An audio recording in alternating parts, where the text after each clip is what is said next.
جیسے ابو جہل کو نیچے گراتا ہے 9 سال کا بچہ اس کی گردن پر تلوار مارتا ہے اور ابو جہل کی گردن کو کاٹ دیتا ہے. میرے بھائیو پوری گردن الگ نہیں کرتا ہے اور پیٹ پر وار کرتا ہے, گردن پہ تلوار چلاتا ہے. ابو جہل بالکل مرنے کے قریب ہے. معاذ کہتا ہے کہ ابو جہل کو میں نے قتل کیا. معوذ کہتا ہے کہ اس کو میں نے مارا. وہاں چند صحابہ کھڑے تھے, کہہ رہے ہیں کہ کیوں لڑتے ہو, تم نے کود کر اس کو گرایا, اس نے تلوار چلائی, اگر تم نے نہ گرایا ہوتا تو یہ کیسے مارتا, لہذا تم دونوں نے اس کے مارنے میں مدد کی ہے, لہذا تم دونوں نے مارا ہے. کیوں لڑتے ہو بھائی بھائی آپس میں کیوں لڑتے ہو؟ افرا تیری قسمت کا کیا کہنا, افرا تیری قسمت کا کیا کہنا, افرا تیری قسمت کا کیا کہنا. تو نے بچے بھی پیدا کیے تو اتنے بہادر کہ جب تک قیامت نہ آ جائے ان بچوں کی بہادری کو لوگ سلام کرتے رہیں گے. غور کیجئے, یہ ان بہادر بچوں کو جنم دینے والی ایک عورت تھی. ماں ایک باپ دو, ایک باپ سے ایک بچہ پیدا ہوا, باپ کا انتقال ہو گیا, ماں نے عدت گزاری, پھر دوسری شادی کی, دوسرے باپ سے دوسرا بچہ پیدا ہوا. لیکن ان دونوں بھائیوں کی محبت دیکھو, ایک کی عمر 7 ایک کی عمر 9 سال. افرا تیری قسمت کا کیا کہنا, تو نے بچے بھی جنے تو اتنے بہادر. ابو جہل قریش کے سردار کا قتل کیا تو عمر نے نہیں کیا, حمزہ نے نہیں کیا, علی نے نہیں کیا, ان بہادروں کے ہاتھوں نہیں مارا گیا. مارا بھی گیا ابو جہل تو ان چھوٹے چھوٹے معصوم بچوں کے ہاتھوں. اس لیے مرتے وقت وہ کہہ رہا تھا میری بدقسمتی کتنی ہے, میری بدقسمتی دیکھو, میں قریش کا جتنا بہادر سردار ہوں مارا بھی جا رہا ہوں ان چھوٹے چھوٹے معصوم بچوں کے ہاتھوں. محمد نے ان بچوں کو اتنا بہادر بنا دیا تو جوانوں کا حال کیا ہوگا. میرے بھائیوں ان بہادر بچوں کو جنم دینے والی بھی ایک عورت تھی. عورت کے کارناموں کو کبھی بھلایا نہیں جا سکتا ہے. یہ وہی خنسا تھی, یہ وہی خنسا تھی جو حالت کفر میں اپنے بھائی جب ان کو قتل کر دیا گیا تو روتی تھی, اپنے بھائی صخر کی یاد میں روتی تھی, اور جب بھی سورج نکلتا تھا اور بستر پہ سونے جاتی تھی تو روتی تھی, کہتی تھی یذکرنی طلوع الشمس صخرا اذکرہ لکل غروب شمس. اے سورج تو کیوں نکلتا ہے, مت نکلا کر. اے سورج تو پورب سے کیوں نکلتا ہے, ایسٹ سے کیوں چمکتا ہے, مت نکلا کر. جب تو نکلتا ہے تو مجھے میرے بھائی صخر کی یاد آ جاتی ہے. اے رات تو کیوں آتی ہے, اے سورج تو کیوں چھپ جاتا ہے, اے رات تو کیوں آتی ہے, جب بھی تو آتی ہے تو مجھے میرے بھائی صخر کی یاد آتی ہے. غور کرو, جو عورت خنسا اپنے دونوں بھائیوں کی یاد میں روتی ہو, اور اتنا روتی ہو کہ ہر صبح یہ کہتی ہو اے سورج تو کیوں نکلتا ہے, میرے بھائی کی یاد دلا دیتا ہے, اور رات میں سوتی ہے بستر پہ تو کہتی ہے رات تو کیوں آتی ہے, مجھے میرے بھائی صخر کی یاد آتی ہے. جو کافر تھی ابھی اپنے بھائیوں کی موت نہیں بھول پائی, لیکن جب سن 8 ہجری میں مسلمان ہوتی ہے, اسلام لاتی ہے, اور اس کے 8 سال کے بعد 16 ہجری میں جب جنگ ہوتی ہے قادسیہ, تو اس میں اپنے چاروں بیٹوں کو بھیجتی ہے, کہتی ہے کہ عمر کے اسلام کا جھنڈا نیچے نہیں آنے پائے. اے میرے بیٹوں, جس طریقے سے تمہاری ماں ایک ہے اسی طریقے سے تمہارا باپ بھی ایک ہے. اللہ کی قسم میں نے تمہارے باپ کی امانت میں خیانت نہیں کی ہے, یعنی میں نے کسی دوسرے مرد کا چہرہ نہیں دیکھا ہے. اے میرے بیٹو, اس دنیا میں نہیں تو جنت میں ہم تمہارا انتظار کریں گے. جھنڈا نیچے نہیں گرنا چاہیے. چاروں بیٹوں کو میدان جنگ میں بھیج دیا, اور ایک ایک کر کے چاروں بیٹے قادسیہ کی جنگ میں شہید کر دیے گئے. ایک شخص آتا ہے اور کہتا ہے اے خنسا, تیرے چاروں بیٹے میدان جنگ میں قتل کر دیے گئے, شہید کر دیے گئے. وہی چاروں بیٹے کہتے کہ بڑھاپے میں بیٹے ہی سہارا ہوتے اور آسرا ہوتے ہیں. ان چاروں بیٹوں کو کہ انتقال کی اور ان کی شہادت کی خبر سنتی ہے, جو اپنے بھائی کی موت کو نہیں بھلا سکی حالت کفر میں, جو اپنے بھائیوں کی موت کو روزانہ یاد کرتی تھی, لیکن آج جب وہ 4 بیٹوں کی شہادت کی خبر سنتی ہے تو آسمان پہ نظریں ڈالتی ہے اور کہتی ہے الحمدللہ الذی شرفنی بقتلہم. تمام تعریفیں اس اللہ کے لیے ہیں جس نے مجھے میرے بیٹوں کی شہادت سے مجھے سرفراز کیا ہے, مجھے میرے بیٹوں کی شہادت سے مجھے خوش کیا ہے. اپنے چاروں بیٹوں کی بہادری کی موت پر, ان کی شہادت پر ہنستی ہے, مسکراتی ہے. ان بچوں کی شہادت پر خوش ہونے والی بھی ایک عورت ہے. اگر عورت شیطان کا جال ہے. جب وہ مردوں کے لیے فتنہ بن جائے تو شیطان کا جال ہے, لیکن جب وہ عورت اپنے بچوں کے اندر ایسی بہادری اور جرأت پیدا کر دے تو ایک شیرنی ہے, وہ بہادر ہے, ایمان کی دولت اس کے اندر آ جاتی ہے. تو میرے بھائیوں, یہ ایک عورت ہی ہے جس نے اپنے بیٹوں کی شہادت پر فخر محسوس کیا ہے. ان بہادر بچوں کو پیدا کرنے والی بھی ایک عورت ہے. اس عورت کو دیکھو, دیناریہ, جس کا باپ میدان جنگ میں قتل کر دیا گیا, جس کا بھائی بھی ہے احد کے میدان میں شہید کر دیا گیا, جس کا بیٹا, باپ, بھائی سب میدان جنگ میں اور شوہر میدان جنگ میں قتل کر دیے گئے. ایک ایک آتا گیا اور کہتا گیا تیرا باپ میدان جنگ میں قتل ہو گیا, تیرا بھائی میدان جنگ میں قتل ہو گیا, تیرا بیٹا میدان جنگ میں قتل ہو گیا, اور لاسٹ میں کہا کہ تیرا شوہر بھی میدان جنگ میں قتل ہو گیا. چیخ کر کہتی ہے کہ مجھے میرے شوہر کے بارے میں مت بتاؤ, مجھے یہ بتاؤ کہ عائشہ کا شوہر کیسا ہے, مجھے یہ بتاؤ, مجھے میرے باپ کے بارے میں مت بتاؤ, مجھے یہ بتاؤ کہ فاطمہ کا باپ کیسا ہے. جب چاروں شہادتیں ہو گئیں تو نظریں آسمان پہ ڈال کے کہتی ہے الہ العالمین, جو کچھ تھا تیری راہ میں قربان کر دیا. کل جب تو ان کو جنت میں داخل کرے تو میں نے بھی بہت کچھ کھویا ہے, اللہ ان کے ساتھ مجھے بھی جنت دے دینا, کیونکہ میں نے بھی بہت کچھ کھویا ہے. اپنے شوہر, اپنے باپ, اپنے بھائی اور بیٹے, ان کی شہادت پر گھبراتی نہیں ہے, اور یہ کہہ رہی ہے کہ محمد صلی اللہ علیہ وسلم کیسے ہیں. جواب دیا الحمدللہ ان کو کچھ نہیں ہوا. کہ نہیں, مجھے چل کے دکھا. جب میرے باپ کو کچھ نہیں, میرا باپ شہید, میرا بیٹا شہید, میرا بھائی شہید, میرا شوہر شہید, اور تو کہہ رہا نبی کو کچھ نہیں ہوا, مجھے شکل دکھا. اس نوجوان نے کہا ماں آ میرے گھوڑے پر بیٹھ. اس نے گھوڑے پہ بٹھایا, خیمے پہ لے گیا اور اس نے پردہ ہٹایا. دیکھ محمد رسول اللہ ٹھیک ہے. اس نے اس چاند سے چہرے کو دیکھا, جس چہرے کو دیکھ کر کبھی حسان ابن ثابت نے کہا تھا وَأَحْسَنَ مِنْكَ لَمْ تَرَ قَطُّ عَيْنِي وَأَجْمَلَ مِنْكَ لَمْ تَلِدِ النِّسَاء. ایسا خوبصورت بیٹا, ایسا حسین بیٹا, وَأَحْسَنَ مِنْكَ لَمْ تَرَ قَطُّ عَيْنِي, میری آنکھوں نے آپ سے زیادہ حسین کسی کو دیکھا ہی نہیں, اور ایسا خوبصورت بیٹا میں آج تک دنیا کی کسی عورت نے پیدا ہی نہیں کیا جیسے محمد ہے. اس چہرے کو دیکھ کر کبھی حسان نے کہا تھا, اس چہرے پہ نظر پڑتی ہے, باپ کا غم بھول گئی, بیٹے کا غم بھول گئی, بھائی کا غم بھول گئی, پتی کا غم بھول گئی, اور چیخ کر کہتی ہے کل مصیبت بعدک جلل, کل مصیبت بعدک جلل, کل مصیبت بعدک جلل. آج میری ساری مصیبتیں دور ہو گئی محمد, تیرا چہرہ دیکھ کر میں باپ کا غم بھول گئی, میں شوہر کا غم بھول گئی, میں بھائی کا غم بھول گئی, میں سب کا غم بھول گئی. یہ عورت بھی تھی, یہ عورت میری ماں بہنوں, ان عورتوں پر دنیا فخر کر رہی ہے, تمہارے ننگے پن و بےہودہ پن پہ کون فخر کرے گا؟ اسلام کی محبت ہے تو مانو, نہیں ہے تو جو دل چاہے کرو. اللہ کے نبی نے فرمایا جب شرم و حیا کسی کے اندر سے نکل جاتی ہے تو اس کا جو دل چاہے وہ کر سکتا ہے. جب شرم و حیا نہیں تو جو دل چاہے کرے. اب اس کے اوپر کوئی چیز نہیں رہ گئی جب شرم و حیا ہی نہیں رہی. اللہ کے نبی چیخ کر کہتے ہیں ان اول ما یرفع عن حاذل امتی الحیاء والامانۃ, ہماری امت سے سب سے پہلے جو چیز اٹھائی جائے گی وہ حیا ہے, شرم ہے, سب سے پہلے یہ دور کر دی جائے گی. آج شرم و حیا بک چکی ہے, نیلام ہو چکی ہے. شرم و حیا نام کی کوئی چیز نہیں رہ گئی ہے, شرم و حیا نام کی کوئی چیز آج باقی نہیں رہ گئی ہے.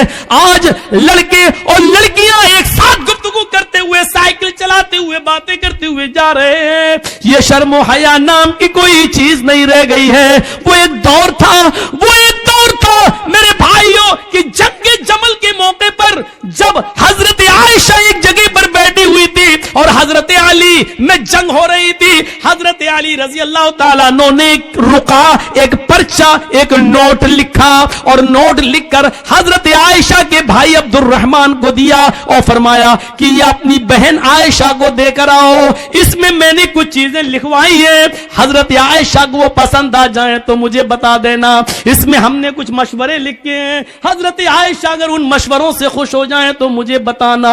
او میرے نوجوان ساتھیوں, آئے معظم پور کے لوگوں, آئے اس گاؤں میں رہنے والوں, آئے بنگال سے جڑنے والوں, سنو, حضرت عبد الرحمن حضرت عائشہ کے بھائی حضرت علی کا پرچہ لے کر آ رہے ہیں, گھوڑے پر بیٹھے ہوئے, گھوڑے کی پیر کی ٹھوکریں دھول اڑا رہی ہیں.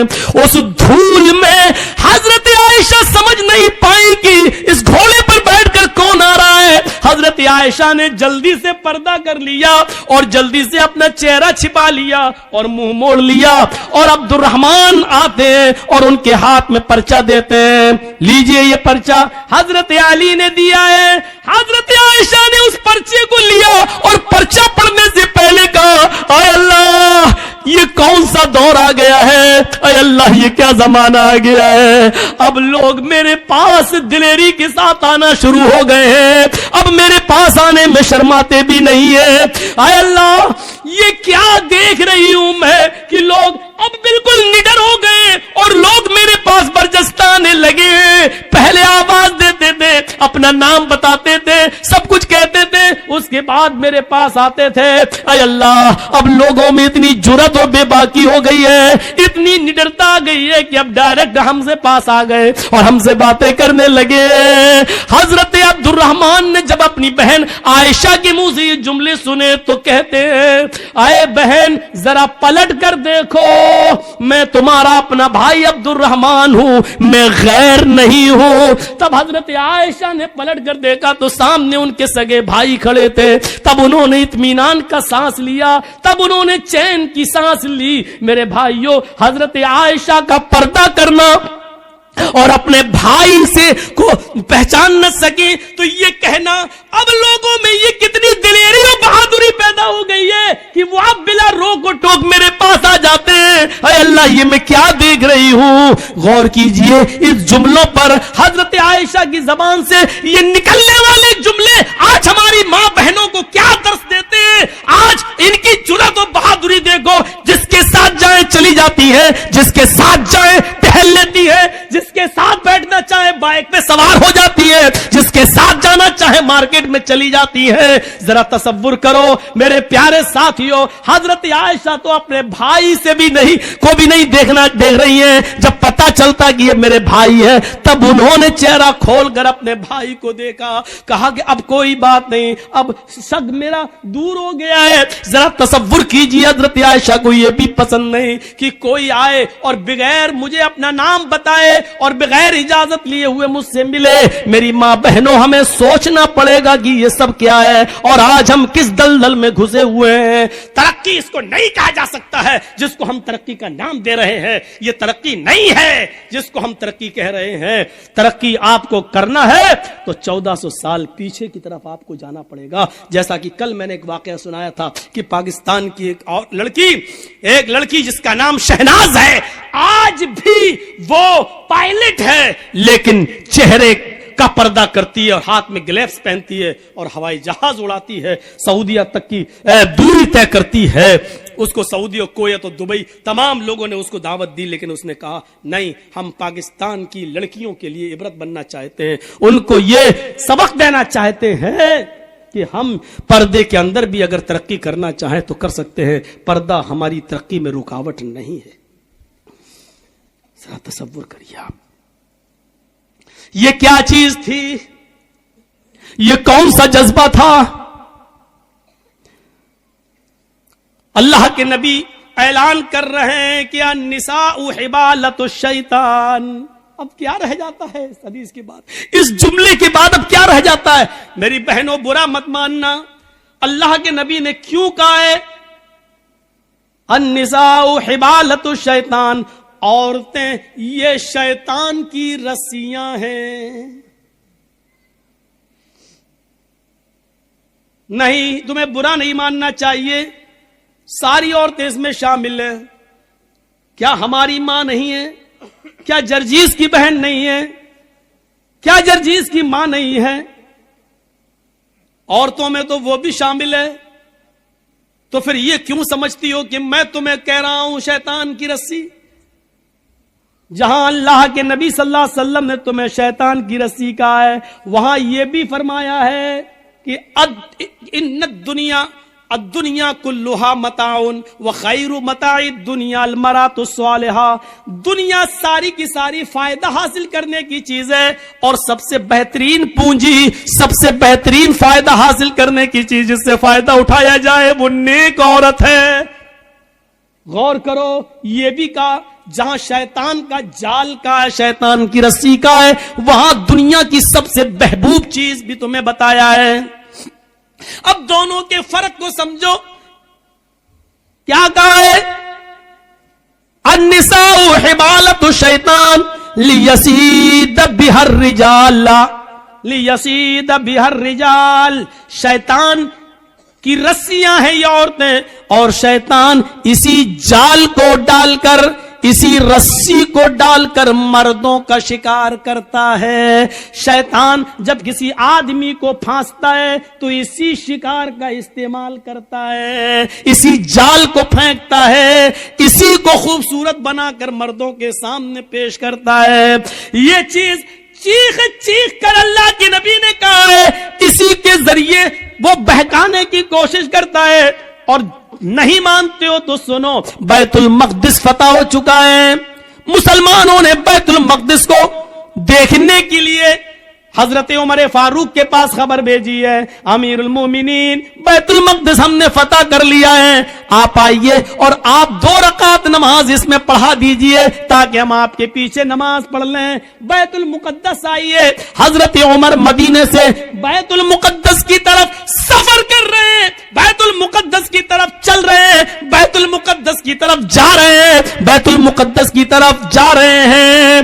راستے میں یہودیوں کی بستی پڑتی ہے، عیسائیوں کی بستی پڑتی ہے، راستے میں یہودی بھی ہیں، عیسائی بھی ہیں، ان کی بستی پڑی ہوئی ہے۔ ان یہودیوں نے اور عیسائیوں نے اپنی اپنی لڑکیوں کو نیم برہنہ، آدھی ننگی لڑکیوں کو اپنے گھروں کی چھتوں پر کھڑا کر دیا ہے، اور یہ کہہ رکھا ہے کہ دیکھو اگر عمر کا کوئی بھی ساتھی تم میں سے کسی کو آواز دے یا اشارے سے بلائے تو تم میں سے کوئی بھی منع نہ کرے، جس کو بلائے وہ اس کے ساتھ چلی جائے۔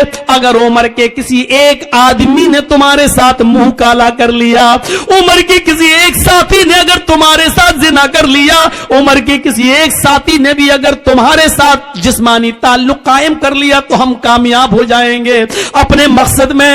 یہودیوں نے اور عیسائیوں نے اپنی لڑکیوں کو نیم برہنہ اپنے گھروں کی چھتوں پر کھڑا کر دیا۔ غور کرو، یعنی شیطان نے اپنا جال بچھا دیا صحابہ کو بدنام کرنے کے لیے، صحابہ کو برباد کرنے کے لیے، صحابہ کے ایمان کو جھنجھوڑنے کے لیے، صحابہ کے ایمان کو ختم کرنے کے لیے۔ ادھر حضرت عمر فاروق کو جب یہ پتا چلا کہ ان یہودی اور عیسائیوں نے ایسا کر لیا تو انہوں نے حکم دیا کہ لوگوں میں پیچھے پیچھے چلوں گا، آگے آگے نہیں۔ سنو، یہودیوں کی لڑکیاں گندے اشعار پڑھیں گی، اپنی طرف تمہیں بلائیں گی، اپنی طرف تمہیں مائل کریں گی، میک اپ کیے ہوئے ہوں گی اور نیم برہنہ ہوں گی۔ آئے میرے ساتھیوں، تم لوگوں نے ایک لمبی جنگ لڑی ہے، کئی مہینوں سے تم اپنے گھر میں ہی گئے ہو سکتا ہے کہ تم میں سے کسی کو اپنی بیوی کی یاد آ رہی ہو، کیونکہ کئی مہینے تم جنگوں میں رہے ہو اور اپنے بال بچوں سے، اپنی بیوی بچوں سے تم ملے نہیں ہو، اس لیے ہو سکتا ہے تھوڑی دیر کے لیے تمہاری نظریں ان یہودی لڑکیوں پر ٹک جائیں، ان عیسائی لڑکیوں پر ٹک جائیں، اور یہ بھی ہو سکتا ہے کہ نظروں سے نظریں ملیں اور یہ تیر نظروں کے راستے سے دل کے اندر پیوست ہو جائے۔ کہیں ایسا نہ ہو کہ پھر تم میں سے کوئی غلط کام کر بیٹھے، میں ننگی تلوار لے کر باہر پیچھے پیچھے چلوں گا، اگر تم میں سے کسی ایک کی نظر یہودی کی لڑکی پر اور عیسائیوں کی لڑکی پر پڑے گی تو میری تلوار اس کی گردن کی اوپر چلے گی۔ تمہارے قرآن کا حکم ہے قل للمؤمنات یغضضن من ابصارهن ويحفظن فروجهن ولا يبدين زينتهن، کہ تم جب بھی بازاروں میں یا کہیں چلو تو اپنی نگاہیں نیچی کر کے چلو۔ یہ عورتوں کا حکم ہے تو تمہیں بھی حکم ہے قل للمؤمنین یغضوا من ابصارهم، آئے محمد کے ساتھیو تم بھی نگاہیں نیچی کر کے چلو۔ تمہیں بھی حکم ہے اپنی نگاہیں نیچی رکھنا اور قرآن کی آیت پڑھتے ہوئے نکل جانا، کوئی کسی کی طرف نظر اٹھا کر نہیں دیکھے گا۔ حضرت عمر نے جب یہ خطبہ دیا، سارے صحابہ نے اپنے دل کی گہرائیوں میں پیوست کر لیا اور چلنے لگے. جب چلتے چلتے یہودیوں کی بستی آئی. یہودیوں کی لڑکیاں اور عیسائیوں کی لڑکیاں اس منظر کو دیکھ رہی ہیں, اور جب یہ اس گاؤں سے گزرنے لگے, ان کی چھتوں کے پاس سے گزرنے لگے, تو ان کے میک اپ لائٹ مارنے لگے, ان کی خوبصورتی چمکنے لگی, ان کے حسن و جمال انگڑائیاں لینے لگے میرے بھائیوں. اور ساتھ میں سریلی اور میٹھی آواز میں بجنے والے گانوں نے میرے بھائیوں کانوں کے اندر ایک عجیب کھنکھناہٹ پیدا کر دی. لیکن جب وہ گانا گا رہی تھی تو محمد کے ساتھی عمر فاروق کے یہ ساتھی چیخ چیخ کر قرآن کی آیت پڑھنے لگے. قل للمؤمنین یغضوا من ابصارہم ویحفظوا فروجہم. قل للمؤمنین یغضوا من ابصارہم ویحفظوا فروجہم. تھوڑی دیر لگی ہے کہ آپ کا یہ قافلہ اور صحابہ کا یہ قافلہ تھوڑی دور نکل جاتا ہے. قرآن کی ان آیتوں کے آگے ان گانوں کی آوازیں مدھم پڑ جاتی ہیں, سلو ہو جاتی ہے. صحابہ کرام یہ قرآن کی آیتیں پڑھتے ہوئے آگے نکل جاتے ہیں. ان لڑکیوں کی طرف کبھی جھانک کر بھی نہیں دیکھا ہے. ان لڑکیوں نے سوچا ہمارے ماں باپ تو ہماری عزت کا سودا کرنے کے لیے تیار ہو گئے, لیکن عمر کے ساتھیوں نے ہماری طرف نظر اٹھا کر بھی نہیں دیکھا, ہماری عزت و آبرو کو محفوظ رکھا, کسی نے ہماری عزت و آبرو سے کھلواڑ نہیں کیا. لہذا یہی وہ لوگ ہیں جو آگے بھی ہماری شرمگاہ کی, ہماری عزتوں کی حفاظت کریں گے, ہماری باڈی اور ہماری جسموں کی حفاظت کریں گے, جنہوں نے ہمیں گھاس نہیں ڈالی. اگر ہم ان کی بیوی بن جائیں, ہم ان کی رفیق حیات بن جائیں, ہم ان کی شریک حیات بن جائیں, تو یہ ہمارا کتنا احترام کریں گے. وہ اپنی چادریں اوڑھ کر اپنا جسم چھپا کر گھروں کی چھتوں سے نیچے اترتی ہیں اور بھاگتی اور دوڑتی ہوئی جاتی ہے اور کہتی ہیں اے عمر کے ساتھیو, اے عمر کے ساتھیو, اے امیر المومنین کے ساتھیو, اکیلے کہاں چلے جا رہے ہو؟ ہماری عزت و آبرو کی حفاظت کر کے ہماری طرف نظریں اٹھا کر بھی نہ دیکھے اور چلے جا رہے ہو. ہمارے ماں باپ نے تو ہماری عزتوں کا سودا کر دیا تھا, لیکن تم نے ہماری عزت و آبرو کی طرف نظر اٹھا کر بھی نہیں دیکھا. تم ہی ہماری حفاظت کر سکو گے. تمہاری پاس جو کتاب ہے وہ کتاب ہمیں ایک نئی زندگی دے سکتی ہے, وہ کتاب ہی ہماری زندگی میں انقلاب پیدا کر سکتی ہے, وہ کتاب ہی ہماری زندگی میں ایک نیا رول ادا کر سکتی ہے. اے محمد کے ساتھیو, مجھے بھی اپنے ساتھ لیتے چلو, ایسے نہیں لے جا سکتے ہو تو میں کلمہ پڑھنے کے لیے تیار ہوں. اشہد ان لا الہ الا اللہ واشہد ان محمدن عبدہ ورسولہ. انہوں نے کلمہ پڑھا, پھر حضرت عمر فاروق نے ان کو درس دیا. آئے میری بہنوں, تم نے کلمہ پڑھ کر اسلام قبول کر لیا ہے, اب تم اپنی بستی میں رکی رہو. ہم بیت المقدس سے جب لوٹ کر واپس آئیں گے اور بیت المقدس سے جب ہم واپس مدینے کی طرف جائیں گے تو ہم تمہاری شادیاں کروائیں گے, ہم تمہیں کسی کی بیوی بنوائیں گے اور پھر تمہیں بھی اپنے ساتھ لے کر چلیں گے. ہاں ہاں, اسلام ہی تمہاری حفاظت کرے گا, اسلام ہی کے اندر تمہیں سکون ملے گا, اسلام ہی تمہیں عزت کی زندگی دے گا. میرے پیارے ساتھیوں, غور کیجیے آپ, یہ قرآن کی آیت کی وجہ سے اور یہودیوں نے دیکھو کہ یہ جال بچھا دیا تھا مسلمان صحابہ کو برباد کرنے کے لیے, لیکن قرآن کی آیتیں پڑھ کے یہ نکل گئے. اسی کو اللہ کے نبی نے کہا عورتیں شیطان کا جال ہیں, وہ اسی جال کو پھینک کر مردوں کا شکار کرتا ہے. بہت کم لوگ ہیں جو اس جال سے بچ پاتے ہیں. اپنے آپ کو بچانا ہے تو اس جال کو سے بچنا ہے. یہ ہے اسلام. آئیے ایک حدیث بتاتا ہوں آپ کو. اللہ کے نبی صلی اللہ علیہ وسلم مسجد کے اندر داخل ہوئے, مسجد نبوی, اپنی مسجد. جب مسجد میں داخل ہوئے تو ایک صحابی مسجد کے اندر لیٹے ہوئے تھے اور اس صحابی کا نام تھا جرحد. ابو داؤد کی روایت ہے, وہ اس صحابی کا نام تھا جرحد. تو مسجد کے اندر لیٹے ہوئے تھے اور ان کی لنگی گھٹنے سے اوپر آ گئی تھی. یہ یہاں یعنی یہ حصہ کھل گیا تھا. ران ہی بولتے ہیں نا آپ کے یہاں, چلیے اس کو ران بولتے ہیں. یہ حصہ کھل گیا تھا. کبھی کبھی پوچھنا پڑتا ہے, پتہ نہیں ہم ران کہہ دیں اور آپ سمجھ ہی نہ پائیں. تو گھٹنے سے اوپر کا حصہ ہے یہ ران کھل گیا. سو رہا ہے, سوتا مرتا برابر سو رہا, اور ران کھل گئی. اللہ کے نبی جب داخل ہوئے تو آپ کی نظر اس ران پہ پڑ گئی, فوراً نگاہ نیچی کر لی. سوچئے ران, ہم کیا کیا پہن کے نہاتے ہیں, کیا پہن کے ہم کھیلتے ہیں, کیا پہن کے ہم ٹرینوں میں سفر کر رہے ہیں. آج بہت سے لوگوں کو دیکھو اتنا انڈر ویئر پہنا ٹرین میں بھی سفر کر رہے ہیں, پتہ نہیں کیا. آج اتنا پہن کے لوگ کرکٹ بھی کھیل رہے ہیں. ارے مرد تو مرد, اتنا کپڑا عورتیں بھی پہن کے کھیل رہی ہیں. اولمپک دیکھ لو, ٹینس دیکھ لو. اب نام نہیں لوں گا میں, ضروری نہیں سب کا نام لیا جائے, اور نام لینے کی ضرورت کیا ہے. اسلام تو علی اعلان ایک حکم نافذ کرتا ہے, وہ کسی کے اوپر بھی جا سکتا ہے. تو اس صحابی کی جب ران کھل گئی تو اللہ کے نبی صلی اللہ علیہ وسلم نے ان کو آواز دے کے اٹھایا, جرحت جرحت جرحت. حضرت جرحت اٹھے کیا, تو آپ نے جو جملہ کہا, اما علمت ان الفخذ عورت, دیکھیے جملہ اور اس پہ لفظ کیا, عورت. ان الفخذ عورت, اے جرحت اما علمت, کیا تمہیں نہیں معلوم, اما علمت کیا تمہیں پتا نہیں ہے, اما علمت کیا تمہیں یہ بات نہیں بتائی گئی, کیا تم اس بات سے واقف نہیں ہو, کیا اس بات سے تمہیں خبردار نہیں کیا گیا, کیا تمہیں نہیں معلوم ان الفخذ عورت, کی ران بھی برہنہ ہے, ران بھی ستر ہے, ران بھی ننگے پن میں شامل ہے, یعنی ران کو بھی چھپایا جائے گا. ان الفخذ عورت, یہ ران بھی چھپانے کی چیز ہے, ستر ہے. اب سوال یہ پیدا ہوتا ہے, گھٹنے سے اوپر کا حصہ کھل جائے تو وضو ٹوٹتا ہے یا نہیں ٹوٹتا ہے, یہ ایک الگ مسئلہ ہے. ران کھل جانے سے یا گھٹنے کا اوپر کا حصہ کھل جانے سے وضو نہیں ٹوٹتا ہے, یہ بات یاد رکھیے گا. بہت سے لوگ ران کھول کے لنگی اوپر ہو گیا, وہ وضو کر وضو کر وضو کر. ابے تیرے باپ کے فتوے کہاں سے لایا تو؟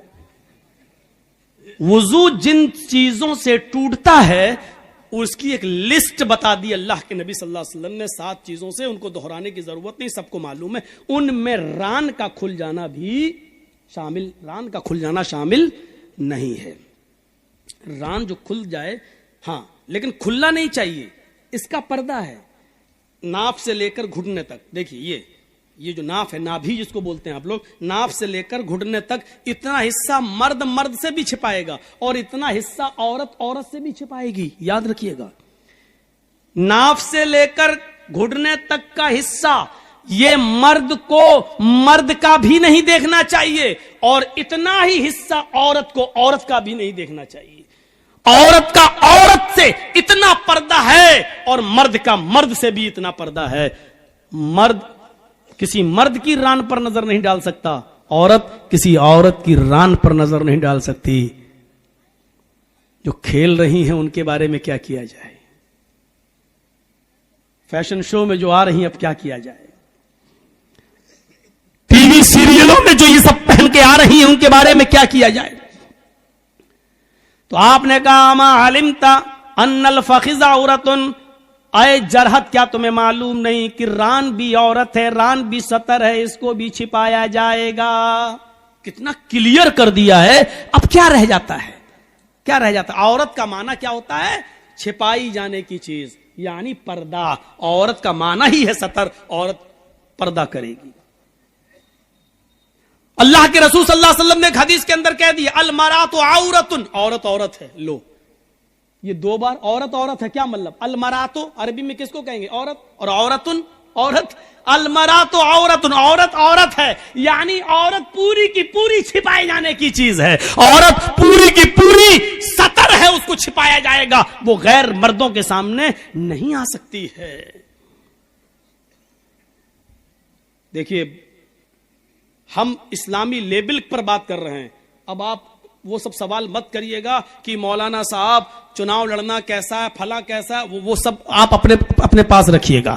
وہ اپنے انڈین حالات کے تحت و مد نظر آپ اپنا فیصلہ کیجئے گا. یہاں ہمیں آپ نے راجنیتی سنانے کے لیے نہیں بلایا ہے, یہاں قرآن و حدیث سنانے کے لیے آپ نے بلایا. اس لیے میں قرآن اور حدیث کا, بہت سی ڈبیٹیں ہوں گی, نہیں دکھاؤ اسلام میں کہاں ہے, ٹی وی میں چل رہا ہے, ڈیبیٹ چل رہی ہے, ہمارے موبائل میں کچھ ایپ ایسے بھی ہم نے ڈاؤن لوڈ کر رکھے ہیں کہ کبھی کبھی سفر میں ہم سن لیں کہ زی نیوز کیا کہہ رہا ہے, انڈیا ٹی وی کیا کہہ رہی ہے, تو ہم لوگ سنتے رہتے ہیں. ڈیبیٹ میں ایک نے تو یہاں تک کہہ دیا, کوئی لڑکی نے کسی مولانا ڈیبیٹ میں آئے تھے, ان سے کہا کہ آپ قرآن کی کوئی ایک ایسی آیت دکھا دو, ایک ایسی آیت دکھا دو کہ جس میں عورت کو حجاب کا حکم دیا گیا ہو, پردے کا حکم دیا گیا ہو. اس طریقے کی ڈیبیٹیں ہو رہی ہیں میرے بھائیوں, اس طریقے کی ڈیبیٹیں.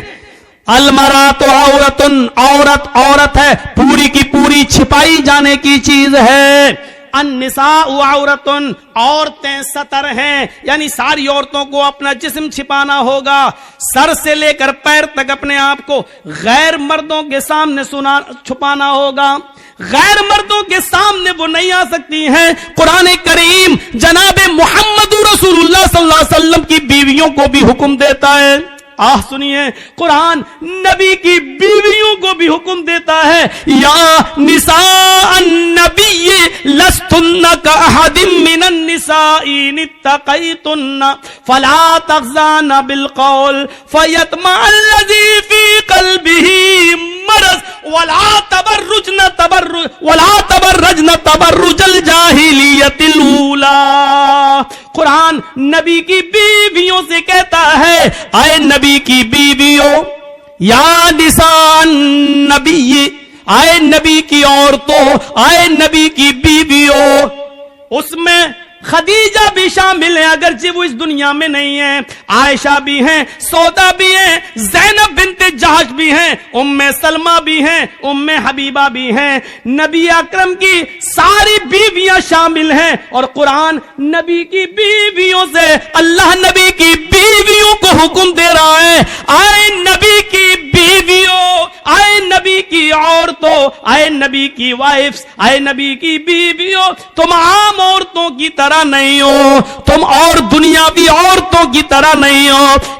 یا نساء النبی لستن کاحد من النساء, تم دنیا کی اور عورتوں کی مثل نہیں ہو, ان کی طرح نہیں ہو. ان اتقیتن, اگر تم اللہ سے ڈرتی ہو تو, اگر تم اللہ والی ہو تو, اگر اللہ کا خوف تمہارے اندر ہے تو تم اور عورتوں کی طرح نہیں ہو. فلا تخضعن بالقول, آئے نبی کی بیویوں, اگر تمہارے پاس کوئی آ جائے اور تم سے گفتگو کرنے لگے تو تم ماں ہو سب کی, اس لیے آئے نبی کی بیویوں, جب تم سے کوئی آدمی بات کرنا چاہے, گفتگو کرنا چاہے, تو تم ان سے گفتگو کر سکتی ہو, بات چیت کر سکتی ہو, لیکن بات چیت کرتے ہوئے تمہارا لہجہ نرم نہیں ہونا چاہیے. فلا تخضعن بالقول, تمہاری بات چیت میں نرمی نہیں ہونی چاہیے, تمہاری بات میں مٹھاس نہیں ہونی چاہیے. جب تم کسی سے گفتگو کرو تو تمہاری آواز میں سریلا پن, میٹھا پن نہیں ہونا چاہیے, بلکہ معمولی سختی ہونی چاہیے. لہجے کے اندر تھوڑا کڑک پن ہونا چاہیے. اگر تم نرمی سے بات کرو گی, اگر تم سویٹ بن کر, سافٹ ہو کر تم کسی سے گفتگو کرو گی, فیطمع الذی فی قلبہ مرض, تو جن مردوں کے دلوں میں بیماری ہے, عشق کا بھوت اور پیار کا بھوت بہت جلدی ان پر چڑھتا ہے.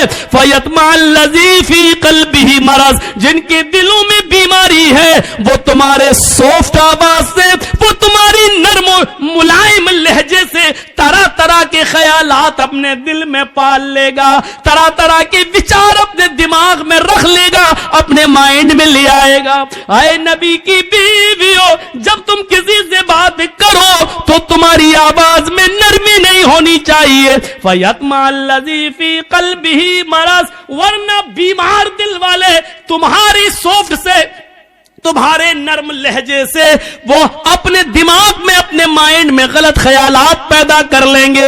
یعنی شاید یہ سوچ لیں, ہوتا نا کسی نے جی ہاں ہنس کے مسکرا کے تھوڑی سی بات کر لیں, تو اب بار بار فون ہوتا ہے, رانگ نمبر لگ گیا. اب ہم کو پڑھا رہے ہو, یہ رانگ نمبر جو بار بار لگ رہا ہے, کیوں لگ رہا ہے؟ کیوں؟ یہ اسی سافٹ پن کا نتیجہ ہے.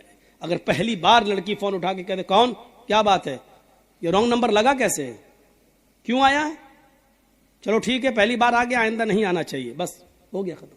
گالی بھی نہ دو، ہٹ ہٹ چل، یہ بھی مت، یہ کچھ کہنے کی ضرورت نہیں ہے، بس آواز میں تھوڑی سی سختی ہو، نرم لہجہ نہ ہو، دوبارہ آپ کے پاس فون نہیں آئے گا. ارے بڑی ٹائٹ ہے. فَيَطْمَعَ الَّذِي فِي قَلْبِهِ مَرَضٌ. آئے نبی کی بیویوں، اس طریقے کی بات نرم لہجہ نہیں ہونا چاہیے.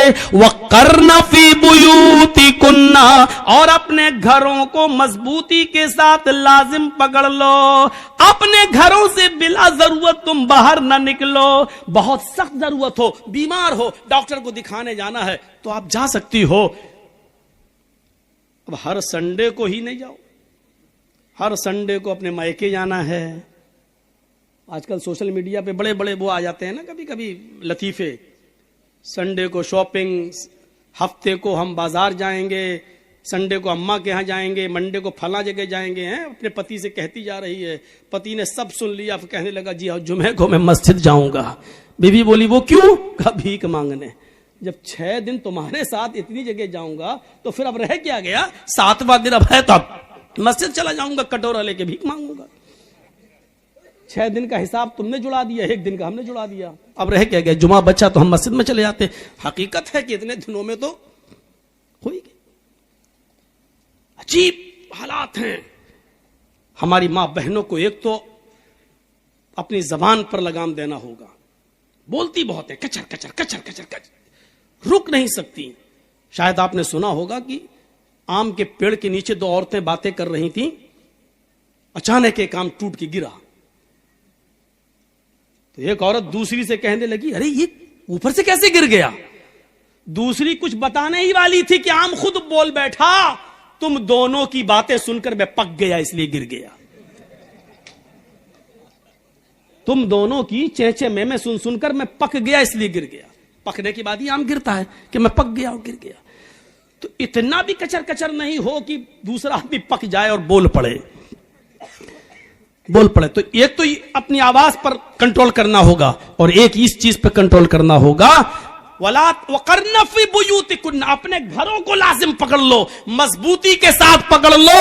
وَلَا تَبَرَّجْنَ تَبَرُّجَ الْجَاهِلِيَّةِ الْأُولَى، اور اے نبی کی بیویوں زمانے جاہلیت کا بناؤ سنگار کر کے باہر نہ نکلا کرو.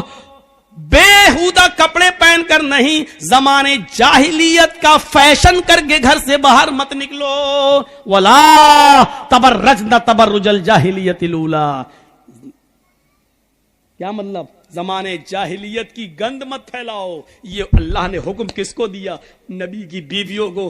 غور کرو، اللہ اگر کسی کو اجازت دیتا فیشن کرنے کی اور گھر سے باہر جب چاہا تب نکل جانے کی، تو اللہ تعالیٰ نبی کی بیویوں کو اجازت دیتا، اس لیے کہ نبی کی بیویوں سے زیادہ پاک دامن عورت کوئی ہو ہی نہیں سکتی. اور دوسری بات، نبی کی بیویوں کو اس لیے بھی حکم مل سکتا تھا کہ وہ تو تمام دنیا کے مسلمانوں کی ماں ہیں، اور ماں بیٹے کے درمیان تو کوئی پردہ ہوتا ہی نہیں ہے. لیکن اس کے باوجود اللہ تعالیٰ نے نبی کی عورتوں کو پردے میں رہنے کا حکم دیا ہے، اور کیا کہا؟ اپنے گھروں کو لازم پکڑ.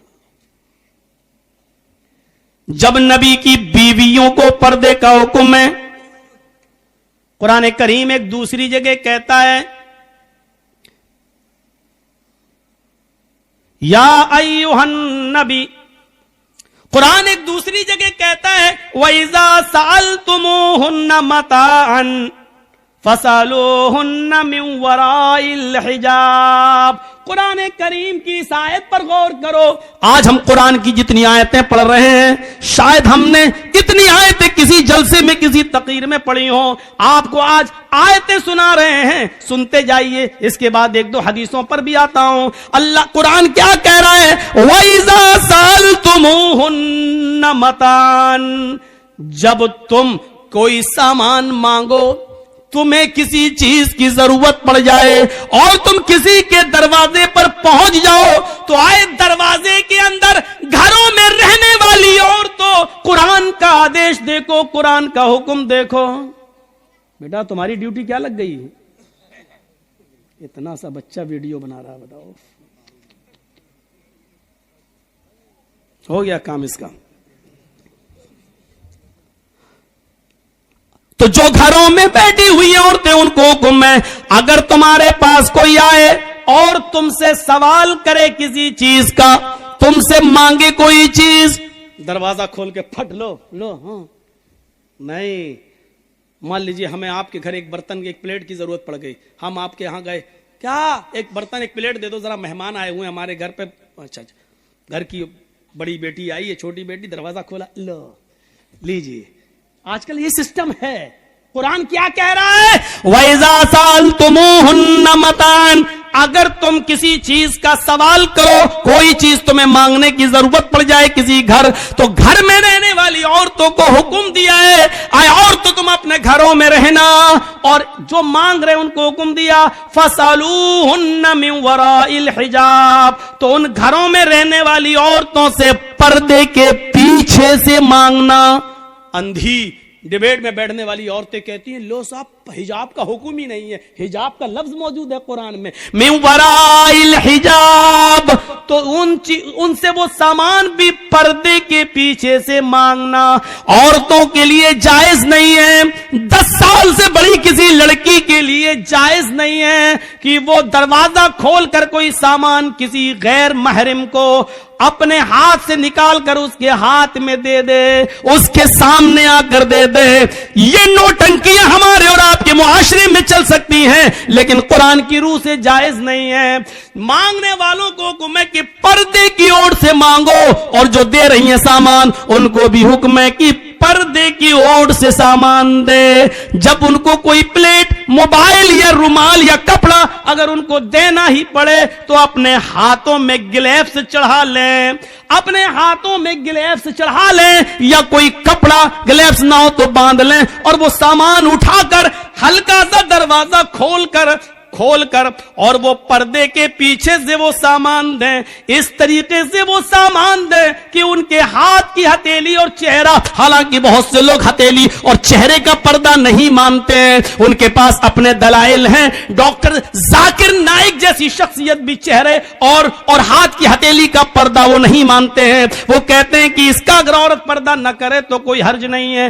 اپنے دلائل و تحقیق ہو سکتی ہے میرے پیارے ساتھیوں, لیکن قرآن کی اس آیت سے استدلال کرتے ہوئے میں تو یہی کہتا ہوں کہ جب عورتوں کو پردے کی اوٹ سے حکم ہے تو میرے بھائیوں, اگر اسلام کے اندر سے چہرے کو ہٹا لیا جائے, اگر پردے سے ہاتھ کی ہتھیلی کو ہٹا لیا جائے اور پردے میں چہرہ نہ مانا جائے تو پھر رہ گیا جاتا ہے رہا جسم. تو جسم کا پردہ تو دنیا کی ساری عورتیں ہی کرتی ہیں, ہر مذہب کی عورتیں ہی کرتی ہیں. چہرہ ہی تو اٹریکشن پیدا کرتا ہے, چہرہ ہی تو ایسا ہے کہ جو دلوں کے اندر کشش پیدا کرتا ہے, اٹریکٹ کرتا ہے, اسی لیے چہرے کو کا بھی پردہ ہونا چاہیے. آئیے قرآن کی اس آیت کو سننے کے بعد ہم اس نتیجے پر پہنچتے ہیں کہ قرآن کی اس آیت پر ہم غور کر کے دیکھ لیں کہ عورتوں کو حکم ہے کہ مردوں کو کہ پردے کے پیچھے سے ان سے سامان مانگو, گھر میں گھس کر کوئی سامان آپ نہیں مانگیں. اس میں حجاب کا لفظ موجود ہے. آئیے قرآن کی ایک تیسری آیت کی طرف ہم آپ کو لے کے چلتے ہیں. قل للمؤمنات یغضضن من ابصارهن ويحفظن فروجهن ولا يبدين زینتهن الا ما ظهر. یہی الا ما ظہر ہے جس سے بعض لوگ چہرے اور ہاتھ کی ہتھیلیوں کا پردہ نہیں مانتے ہیں. ترجمہ دیکھو, قل للمؤمنات یغضضن من ابصارهن, اے مومنہ عورتوں, نبی اپ مومنہ عورتوں سے کہہ دو, مسلمان عورتوں سے کہہ دو, کیا کہہ دو, یغضضن من ابصارهن, اگر ضرورت کے تحت ان کو گھر سے باہر نکلنے کی ضرورت پڑی جائے. دیکھو ان کو بند کراؤ, بچے ہیں یار, اس وقت کیا کر رہے ہیں یہ, بھول جاتا ہوں میں. قل للمؤمنات یغضضن من ابصارهن, اگر تمہیں ضرورت کے تحت کہیں نکلنے کی ضرورت پڑ ہی جائے تو نکل تو سکتی ہو, لیکن نکلتے وقت بھی ایک پابندی کر دی, ایک باؤنڈری بنا دی. کیا کرو, یغضضن من ابصارهن, اپنی نگاہیں نیچی رکھو گی. یغضضن من ابصارهن, اپنی نگاہوں کو تم نیچا رکھو گی. وَيَحْفَظْنَ فُرُوجَهُنَّ, اپنی شرمگاہ کی حفاظت کرو گی. من مانے کپڑے پہن کر جاؤ یہ نہیں چلے گا, ڈھیلے ڈھالے کپڑے پہننا پڑیں گے, اتنے لوز کپڑے کی جس سے تمہارے جسم کا نشیب و فراز بناؤ سنگار دکھائی نہ دے, تمہارے جسم کا ایک ایک حصے کا پارٹ دکھائی نہ دے. اتنا لوز کپڑا تمہیں پہننا ہوگا کہ کوئی آدمی آئیڈیا نہ لگا سکے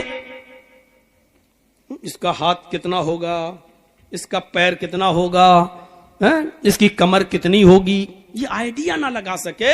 وَيَحْفَظْنَ فُرُوجَهُنَّ, تمہیں اپنی ستر اپنی شرمگاہ کی حفاظت کرنا ہوگی. وَلَا يُبْدِينَ زِينَتَهُنَّ, جتنا بھی زیب و زینت, جتنا بھی بناؤ سنگار, جتنی بھی لپسٹک, جتنی بھی کریم, جتنی بھی پاؤڈر, جتنا بھی زیور اور جتنا بھی خوبصورت اور اٹریکٹ کرنے والے کپڑے تمہیں پہننا ہو, اپنے گھر میں پہن سکتی ہو, اپنے شوہر کے سامنے پہن سکتی ہو, جتنی کریم لپسٹک لگا سکتی ہو لگا لو, جتنا میک اپ کرنا چاہو کر سکتی ہو, لیکن جب ضرورت کے تحت گھر سے باہر نکلو تو وَلَا يُبْدِينَ زِينَتَهُنَّ, تو تمہارے بناؤ سنگار, تمہاری زیب و زینت غیر مردوں کے سامنے ظاہر نہیں ہونی چاہیے, غیر مردوں کے سامنے نہیں آنی چاہیے. عورت کا لپسٹک لگا کر گھر سے باہر نکلنا حرام, عورت کا خوشبو لگا کر گھر سے باہر نکلنا حرام, عورت کا عطر لگا کر پرفیوم لگا کر گھر سے باہر نکلنا حرام. یہاں تک کہ عورت خوشبودار کوئی چیز, کوئی تیل ہی کیوں نہ ہو, ڈابر آنولا یا چمیلی, اگر یہ تیل بھی لگا کر گھر سے باہر نکلتی ہے تو اس کے لیے یہ بھی حرام. میں حرام بول رہا ہوں, ناجائز نہیں, حرام, تاکہ ہمیں سمجھ میں آ سکے کہ ہماری کلچر کیا ہونا چاہیے اور اسلام میں کتنا زبردست عورت کو رکاوٹ ہے کہ تم یہ چیزیں گھر سے باہر لگا کر نہیں. ہاں اپنے گھر میں رہو تو پوری بوتل اڑٹ لو عطر کی, کوئی منع نہیں کر رہا. گھر میں جو چاہو وہ پہنو, کوئی منع نہیں کرتا تمہیں, پہنو نہ پہنو کوئی فرق نہیں پڑتا. کلیئر, گھر کے اندر وہ بھی صرف شوہر کے سامنے. آج کل تو جوائنٹ فیملی رہتی ہے, اب یہ تھوڑی کہا دیا جائے گا کہ جوائنٹ فیملی میں بھی جہاں سسر رہتا ہو, دیور رہتا ہو, جیٹ رہتا ہو, ادھر بھی پہن سکتے, نہیں. گھر کا مطلب شوہر والا روم, گھر کا مطلب خاص وقت اور خاص ٹائم. اب بھائی اس سے زیادہ تو ہم بولیں گے تو آپ کہو گے بڑا بیہودہ مولوی ہے. اس مولوی کو اب یہ باتیں یاد آ رہی ہیں, اس سے زیادہ تو ہم نہیں جا سکتے. کیا کہا, وَلَا يُبْدِينَ زِينَتَهُنَّ, اور اپنے بناؤ سنگار کو غیر مردوں کے سامنے ظاہر نہ کریں. إِلَّا مَا ظَهَرَ مِنْهَا, مگر جو خود بخود ظاہر ہو جائے. اب خود بخود ظاہر ہونے کا مطلب کیا ہے, عورت بیچاری پلیٹ اتار رہی ہے اوپر سے, کمرے میں آپ اور آپ کا دوست بیٹھا ہوا ہے, لیکن بیوی پردہ اردہ کر کے آئی, سب کچھ آئی, اب وہ پلیٹ اتار رہی ہے اوپر سے, اب اس کی آستین سرک کے ادھر آ گئی, مطلب پہنے ہوئے قمیص سرک کے ادھر آ گئی, تو یہ خود بخود ظاہر ہو گیا. تو الا ما ظہر منها, یہ چیز ہے کہ اب پلیٹ اتار رہی ہے یا کوئی چیز اتار رہی ہے, اس میں اب آستین نیچے آ جائے اور ہاتھ کی ہتھیلی یا تھوڑی سی کلائی وغیرہ نظر آ جائے تو اس میں کوئی حرج نہیں ہے, کیونکہ یہ چیز خود بخود ظاہر ہو گئی ہے, تمہارا ارادہ نہیں تھا ظاہر کرنے کا.